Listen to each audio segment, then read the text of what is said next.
Amigos e amigas, neste domingo, dia 18 de julho, 16º domingo do tempo comum. O evangelho que refletiremos, Marcos capítulo 6, versículos 30 a 34. O Senhor esteja convosco, Ele está no meio de nós. Proclamação do evangelho de Jesus Cristo segundo Marcos. Glória a vós, Senhor.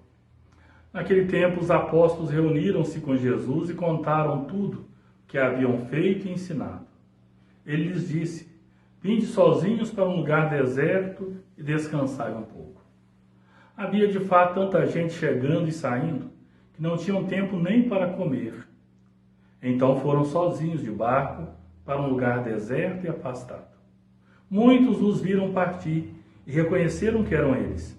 Saindo de todas as cidades, correram a pé, chegaram lá antes deles. Ao desembarcar, Jesus viu uma numerosa multidão e teve compaixão, porque eram como ovelhas sem pastor.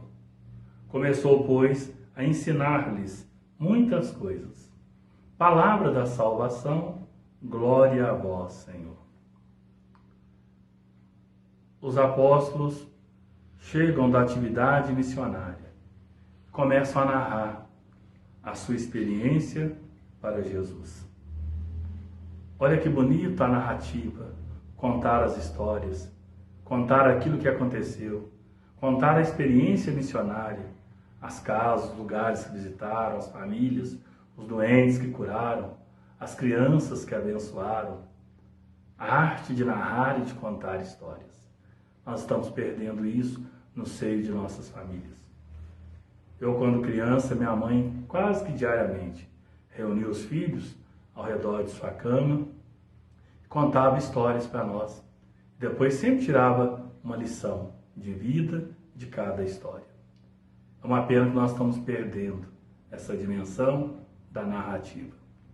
Bonito quando os apóstolos narram, contam para Jesus a riqueza de sua experiência missionária. Jesus percebe que eles estão cansados, estão com fadiga por causa do trabalho. E Jesus os convida para um lugar deserto, para que sozinhos eles pudessem refazer, eles pudessem descansar. A necessidade na nossa vida de ter um dia de folga na semana, ter um período de férias ao longo do ano, no descanso tão necessário. À noite, depois da jornada de trabalho, do banho, do jantar, o descanso, momento para oração, momento para silêncio, de interiorização, momento penitencial, de rever o dia, pedir a Deus perdão pelas falhas cometidas ao longo do dia, para depois recomeçar no outro dia com as baterias renovadas, com a consciência tranquila e em paz. E no corre-corre, na agitação do nosso tempo atual, nós somos muito envolvidos pelo barulho e não silenciamos, não descansamos devidamente. Por isso tem pessoas que têm dificuldade de dormir, não conseguem dormir, porque a cabeça está cansada, está agitada. As insônias que vêm, acordar de madrugada, não conseguir mais dormir, perder o sono, tudo isso é falta de um descanso maior. Descanso da mente, descanso do coração, o descanso do corpo. Jesus percebe esta necessidade e convida os seus discípulos para irem a um lugar à parte, para ali poderem descansar do trabalho missionário. Mas quando chegam no lugar, a princípio seria um lugar deserto, a multidão já chegou primeiro do que eles. E olha só a sensibilidade de Jesus. Ele viu uma numerosa multidão, diz o evangelista, que ele teve compaixão. Sentimento nobre, sentimento bonito, sentimento divino. Porque eram como ovelhas sem pastor. Jesus percebe que precisavam de uma direção, precisava de alguém que acolhesse, de alguém que indicasse o caminho, de alguém que escutasse as suas mazelas, cuidasse, curasse as suas feridas. E ele começa a ensinar-lhes, mesmo cansado. Jesus começa a ensinar. E ensina muitas coisas, ou seja, ensinou demoradamente aquela multidão.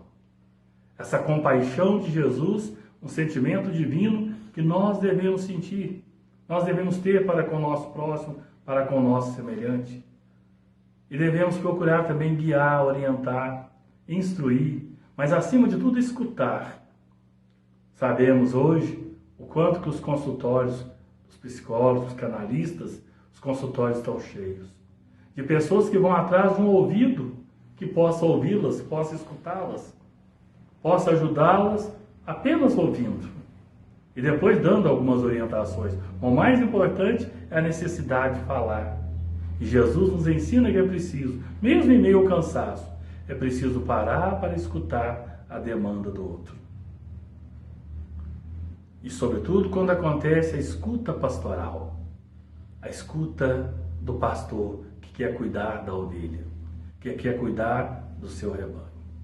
Mas não só nós sacerdotes, não só o bispo como pastor da diocese, nós sacerdotes como pastores das paróquias, mas cada um de nós deve ter essa sensibilidade, esse sentimento profundo de compaixão para escutar o outro, a demanda do outro e ajudá-lo. E muitas vezes derramar o azeite ou o óleo da graça de Deus em suas feridas. E a exemplo do bom samaritano, colocar em nosso próprio animal, levar a uma pensão, colocar a mão no bolso, tirar a parte financeira e ajudar. Esta ajuda se faz cada vez mais necessária. Mas repito, não só ajuda financeira, ajuda material, mas ajuda espiritual, ajuda do acolhimento, ajuda da hospitalidade, ajuda da escuta. E uma escuta amorosa, porque uma escuta de quem é exemplo do Divino Mestre também sente compaixão. À luz do Evangelho de hoje, que o Senhor nos ajude. Num primeiro momento, a narrar as histórias da nossa família, da nossa cidade, do nosso município, do nosso estado, do nosso país, para as crianças, para as novas gerações. Que a cada dia, após o término do trabalho, a jornada de trabalho, que os pais possam contar para os filhos um pouco do seu dia, possam ouvir também dos filhos aquilo que vivenciaram ao longo do dia. O segundo ensinamento do Evangelho de hoje, a necessidade do descanso para refazer as forças e as energias. E a terceira lição do Evangelho de hoje, o sentimento de compaixão e a escuta atenta. Oremos. Ó Deus, sede generoso para com os vossos filhos e filhas, e multiplicai em nós os dons da vossa graça, para que, repletos da esperança, de fé e caridade, guardemos fielmente os vossos mandamentos. Por Cristo nosso Senhor. Amém. O Senhor esteja convosco. Ele está no meio de nós. Ó Deus, fazei que o vosso povo se volte para vós de todo o coração, pois se o protegeis mesmo quando erra, com mais amor o guardais quando vos serve. Por Cristo nosso Senhor. Amém. Desça sobre todos vós e sobre as vossas famílias, desça sobre as pessoas cansadas e abatidas, a bênção de Deus Todo-Poderoso, Pai e Filho e Espírito Santo. Amém.